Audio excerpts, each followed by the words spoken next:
Sejam todos muito bem-vindos a mais um Condomínio em Pauta. O assunto de hoje é cuidados com a época de chuvas em condomínios. Os nossos convidados são Joime Pedro dos Santos Nakayama, engenheiro e síndico profissional. Seja muito bem-vindo. Olá, tudo bem?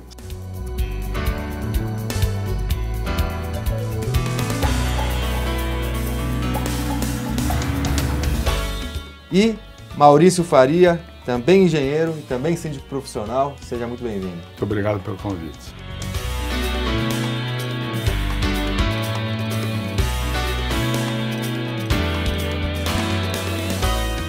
Gostaria de começar a falar com vocês sobre prevenção, né? Não é novidade que a gente está chegando numa época de chuva, começa o verão, começa as pancadas de chuvas.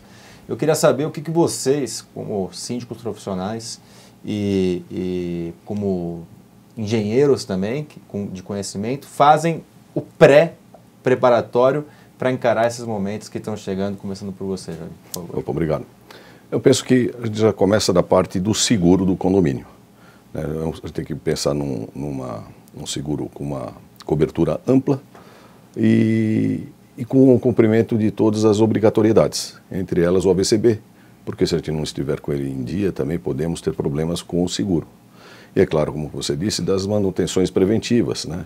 Que são as bombas de recalque, o estado das caixas de coleta, as caixas de gordura, o encanamento, limpeza de calhas.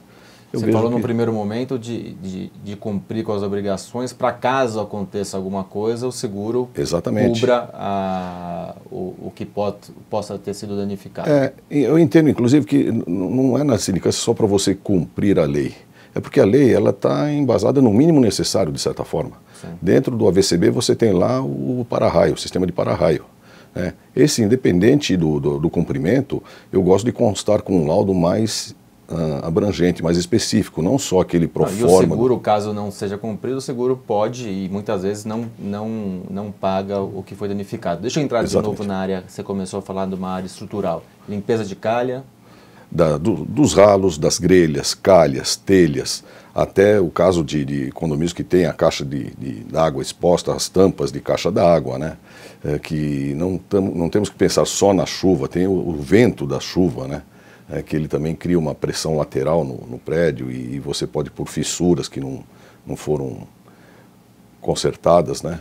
Maurício, é isso? A gente tem que pensar no seguro para caso aconteça alguma coisa e se preparar para essa época difícil que chega para o condomínio? Eu acho que primeiro você tem que fazer o planejamento, você tem um planejamento anual. Normalmente as administradoras acabam ajudando, fazendo um checklist anual, onde ela vai monitorando o zelador e o síndico dessas necessidades, dessas preventivas. Para quando você chegar na época, 2 meses antes da época de chuva, você está melhor preparado, porque tem algumas questões que são de médio prazo, como você tratar de um SPDA, ou para-raio, ou de um AVCB, ou o que seja. As questões mais rápidas são, vamos cuidar de ralo, de grelhas, vamos olhar a questão, por exemplo, das fachadas, né? Às vezes a chuva lateral, se você tem uma fachada que você não cuida dela, vamos dizer uma fachada que seja pastilhada, você tem periodicamente que fazer tanto a revisão do rejunte quanto das juntas de dilatação. E eu já vi casos que demoraram 6, 7 anos para... Começam a cair as pastilhas.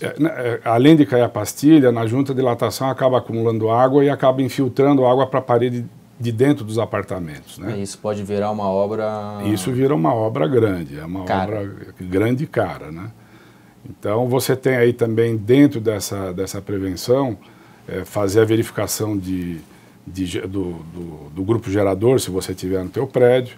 Quer dizer, tanto a manutenção do gerador, no que diz respeito a combustível, troca de óleo, troca de filtro. Que não é incomum, né? Quando acaba a luz, o gerador não está com combustível, por exemplo. Né? Por exemplo. E também, às vezes, ele está todo em ordem, o gerador, com combustível, com o filtro trocado, etc., mas não se verificou a parte automática daquilo que ele deve ligar. Normalmente, os geradores, eles ligam os elevadores, e a área comum do prédio. Pelo menos isso acaba ligando. Sim. E se você não tiver esse automático em ordem, você vai ter um gerador funcionando, mas não vai ter a luz nas áreas de emergência, né?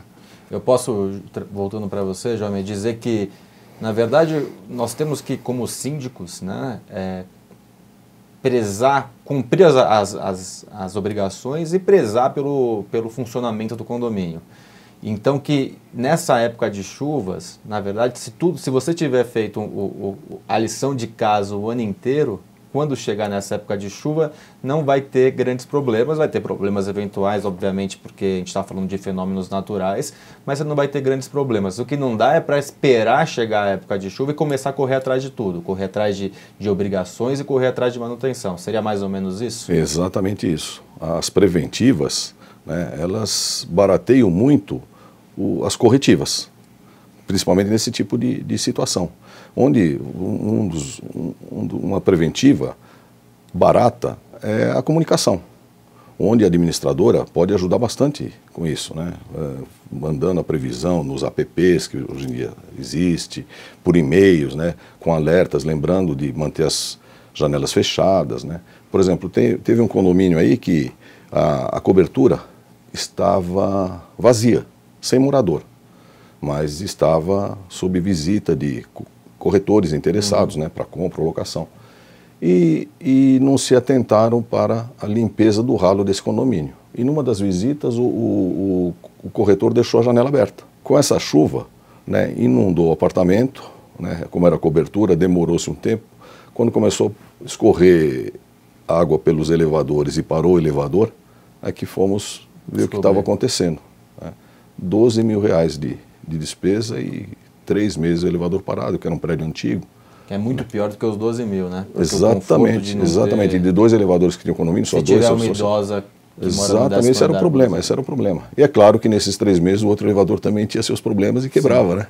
Então foi um problema muito sério. E foi só apenas um ralo na cobertura que estava entupido. Maurício, o papel do morador é sempre importante, mesmo nesses casos? Ah, sem dúvida. Quer dizer, eu acho que fazendo um gancho nessa questão da comunicação, se você faz também uma comunicação prévia com os cuidados que o morador deve ter, então evitar de jogar óleo na pia da cozinha, evitar de jogar papel no vaso sanitário, esse tipo de coisa, no médio prazo você acaba entupindo algum encanamento. Sim. Então essa comunicação para o morador é importante, sim. E os veículos que a gente pode usar hoje cada vez mais modernos, né? Desde aplicativos, site, comunicados, televisores dentro dos elevadores. Acho que é importante um síndico ter essa questão de comunicação bem definida. Você falou de planejamento de manutenção preventiva, um planejamento de comunicação assertivo também, né? Sem dúvida. Acho que é importante. Tem uma outra questão que é das árvores, de poda de árvore. Tem muito condomínio ou que tem árvore do lado de dentro, ou mesmo na calçada na frente do prédio, né? Que são grandes perigos. E essa na frente do prédio é mais... quer dizer, você tem a dentro do prédio, dependendo do porte dela, ela pode ser perigosa em relação a um acidente. Na época de raio, de vendaval, se o para-raio não estiver adequado, você pode ter o risco grande de derrubar uma árvore. No lado de fora do prédio, você tem a outra questão, que é a poda dela, que às vezes a copa dela tá chegando na fiação elétrica. Sim. Então isso você vai acabar causando um acidente maior ainda, às vezes para a própria rua, né? E esse cuidado com poda, você tem também aí a preventiva, que é a época do ano. Lembrando que precisa pedir autorização para realizar, né? Questão de poda... Depende do município. Tem município que eu tenho condomínio que a prefeitura não faz, que a associação daquele condomínio não faz, e você faz fazendo apenas uma comunicação. Ela não vem fazer o... E se você estiver encostando na rede elétrica, você fala com o concessionário e você comunica ele e ele autoriza, mas ele também não faz. Mas para ter a comunicação. Precisa ter a comunicação precisa ter. Em alguns municípios, se você realizar, você pode ser até preso. Sim, por crime ambiental e exatamente, etc. Exatamente. Então, esse cuidado com a poda, às vezes, aí também entra a comunicação com o condomínio, porque às vezes ela faz parte do embelezamento daquele condomínio. E às vezes, se faz muito tempo que você não faz uma poda, você pode ter necessidade de fazer uma poda mais radical.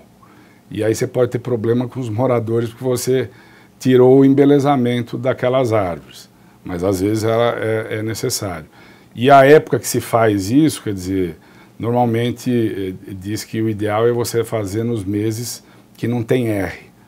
Ou seja, é você antecipar essa poda, onde você faz ela de maio até agosto, para poder começar a temporada já de verão, né, já com ela pelo menos encorpada, já com um formato mais adequado. Né?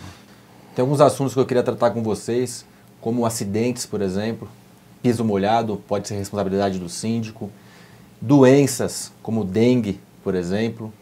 Queria falar com vocês sobre obras, não é o momento ou é o momento adequado de se realizar, mas essas respostas e algumas outras vocês vão deixar para o segundo bloco. Nesse momento eu vou chamar um quadro que é o Síndico de Sucesso, olho na tela.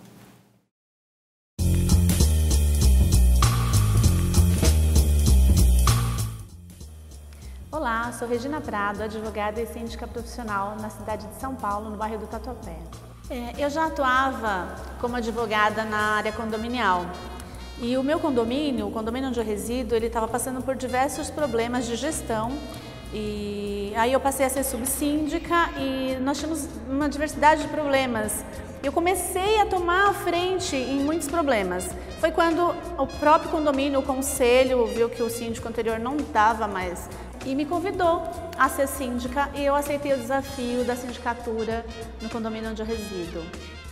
A importância da qualificação hoje é porque o síndico profissional é uma realidade já concretizada. Hoje os condomínios são muito grandes, as necessidades são outras, os interesses da massa são diferenciados. Se você não tiver qualificação técnica e o ensinamento para a profissionalização, você não consegue conduzir um condomínio. Atualmente eu atuo num condomínio clube com 400 unidades e pretendo alcançar 5 condomínios para atuar numa gestão eficiente e profissional. Eu acredito que para ser um síndico bem-sucedido, você precisa ser profissional, transparente e honesto. Mas eu também acredito na inovação, aplicando técnicas de mediação para atender os anseios dos condôminos.